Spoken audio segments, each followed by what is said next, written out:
안녕하세요. 약대중학교의 초등부 친구 여러분 반갑습니다. 이 고난주간도 조금씩 이제 끝이 보이고 있는 것 같은데 벌써 반환점을 돌았죠? 네, 오늘 4일차입니다.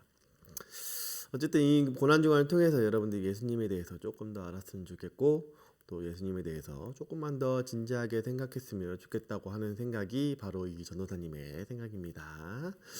여러분들 먼저 오늘은 뒤에 그림이 나와 있듯이 오늘은 최후의 만찬에 대해서 한번 살펴볼 것입니다. 물론 지난 시간에 최후의 만찬에 대해서 잠깐 살펴보았는데 오늘은 조금 더 구체적인 의미로 넘어가 보도록 하겠습니다. 먼저 말씀을 보도록 하겠습니다. 여러분들 옆에 말씀 다 있죠?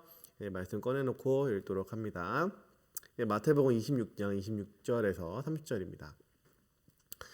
그들이 먹을 때에 예수께서 떡을 가지사 축복하시고 떼어 제자들에게 주시며 이르시되 받아서 먹으라 이것은 내 몸이니라 하시고 또 잔을 가지사 감사기도 하시고 그들에게 주시며 이르시되 너희가 이것을 다 마시라 이것은 죄사함을 얻게 하려고 많은 사람을 위하여 흘리는 바 나의 피 곧 언약의 피니라. 그러나 너에게 이르노니 내가 포도나무에서 난 것을 이제부터 내 아버지의 나라에서 새 것으로 너희와 함께 마시는 날까지 마시지 아니하리라 하시니라. 이에 그들이 찬미하고 감람산으로 나아가니라. 아멘. 아까 얘기한 것처럼 오늘 여러분들과 함께 할 주제는 바로 최후의 만찬에 대한 주제입니다. 지난 시간에 여러분들에게 그리고 지지난 시간에도 아마 잠깐 얘기한 것 같은데 예수님께서는 하나님의 어린 양으로서 우리를 위해서 자신을 희생하셨다고 말씀을 드렸습니다. 근데 그 희생을 하시는데 그 희생의 의미가 담겨져 있는 것이 있습니다. 바로 지난 시간에 이야기한 유월절 식사입니다. 예수님께서 그의 제자들과 유월절 식사를 하시면서 나누신 그분의 피 그리고 그분의 살에 대해서 오늘 한번 살펴보도록 하겠습니다. 먼저 하나님의 아들이신 예수님께서 제자들에게 떡을 나누어 주면서 말씀을 하셨습니다. 이것은 나의 살이다 라고 말씀을 하시면서 이것을 찢어서 제자들에게 주셨습니다. 이 떡은 일단은 예수님의 육체의 고난을 이야기합니다. 당연하겠죠. 이 우리를 위해서 찢기신 예수님의 몸을 상징하기 때문입니다. 그리고 이 잔은 무엇이냐면 이것도 역시 예수님의 육체의 고난을 상징을 합니다. 또한 여기에서 중요한 표현이 나오는데 바로 이 언약의 피라고 하는 표현입니다. 여러분들 그 언약이라고 하는 것을 여러분들 아마 잘 모르리라고 생각합니다. 언약은 조금 쉽게 얘기해서 약속입니다. 근데 조금 가벼운 약속은 아니에요. 여러분들도 여러분들 친구들이랑 약속을 하죠. 어디에서 모이자, 어디에서 모여가지고 게임을 하러 가자, PC방에 가자, 놀러 가자, 혹은 몇 시까지 접속해라, 우리 같이 롤을 하자.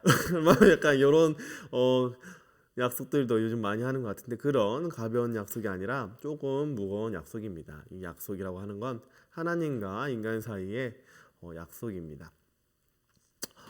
그래서 이 약속이라고 하는 거는 무거운 약속도 있고 가벼운 약속도 있죠. 여러분들 아마 이사할 때 여러분들 부모님이랑 같이 부동산에 들어가 본 친구도 있을 수 있는데 전사님은 어렸을 때 그런 본 적이 있어가지고 좀 얘기해 본다면 그 부동산 아저씨가 막 그냥 오지 않죠. 여러 가지 이제 서류 봉투들을 들고 옵니다. 그러면 서류 같은 거 이렇게 우리 부모님한테 보여주면서 여기 도장 찍으세요라고 하면은 저희 부모님이 이제 여러 가지 것들을 다 봅니다. 이렇게 몇 평이고 뭐 방은 뭐 처음에 누가 썼고 뭐 이런 것들 다 살펴보고 그리고 나서 도장 같은 거 다 찍죠. 탁탁탁 하고 찍는데 뭐 그런 것들이 바로 언약이라고 볼 수 있습니다. 언약은 계약이랑 조금 유사한 개념입니다. 여러분들도 누군가와 함께 계약을 해본 적이 있나요? 여러분도 잘 모르겠지만 여러분도 어느 사이트에 회원가입을 하게 되면은 그거 다 계약입니다. 여러분들 그냥 막 누르잖아요. 여러분 그냥 어디 접속해서 뭐 게임하고 싶다. 근데 회원가입을 하려네. 회원가입 하겠다. 그러면 회원가입 누르고 처음에 뭐 계약서 같은 거 나오죠. 그 계약입니다, 여러분들. 그 여러분들 잘 모르고 그냥 회계 확인 누르고 그냥 체크 확인하고 누르고 그냥 넘어가죠. 사실은 그 계약입니다. 다 계약으로 명시가 되어 있는 거예요.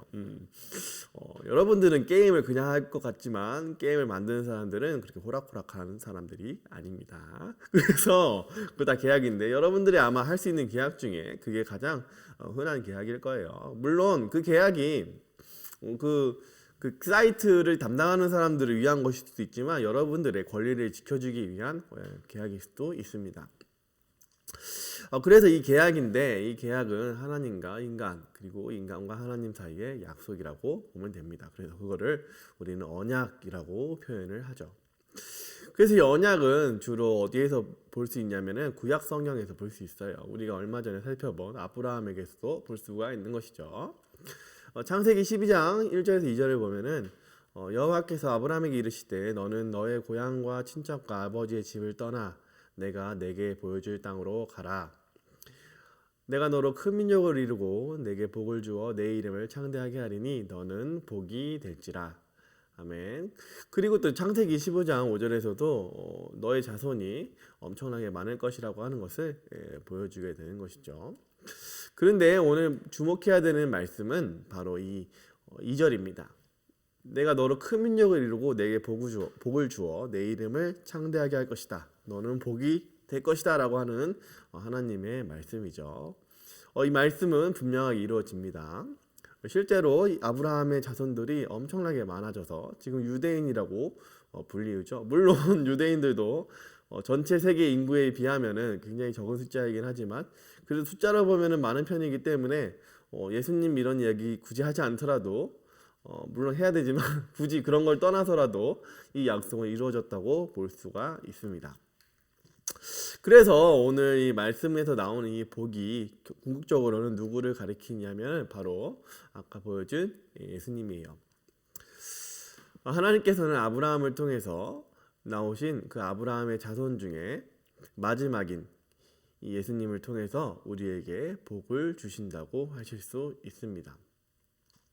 그래서 하나님께서는 아브라함과 약속을 하시고 복이 되겠다고 약속을 하셨죠. 그리고 그 복은 예수님을 통해서 성취가 되는 것입니다. 그래서 그 예수님은 곧 새로운 언약을 이야기하는 것입니다.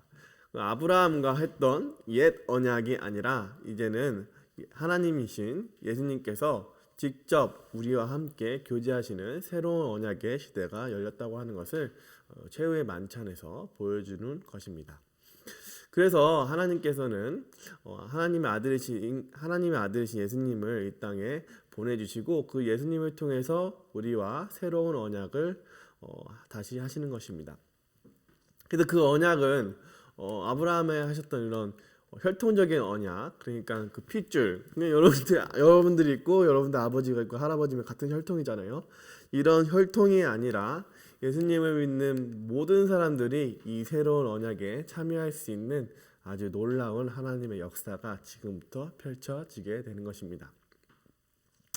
그래서 이번 고난주간을 통해서 여러분들이 알아야 되는 가장 궁극적인 것은 결국에는 은혜예요. 은혜.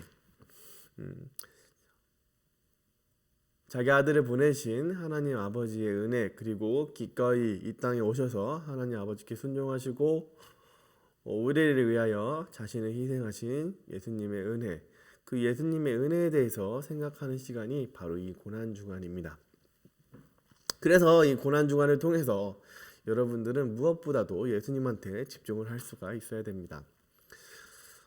벌써 4일이 지나고 내일은 5일이고 또 이틀이 지나면 부활절이 되는데 이 기간 동안 여러분들은 예수님에 대해서 더 많이 살펴보아야 되고 예수님이 여러분들을 위해서 어떠한 것을 하셨는지에 대해서 조금만 더 집중해서 살펴볼 필요가 있습니다. 그래서 이번 주도 그리고 오늘도 예수님에 대해서 조금 더 생각을 하고 예수님이 우리를 위해서 어떠한 것을 하셨는지에 대해서 더 많이 생각을 해보는 우리 초등부 친구들이 되길 바라겠습니다.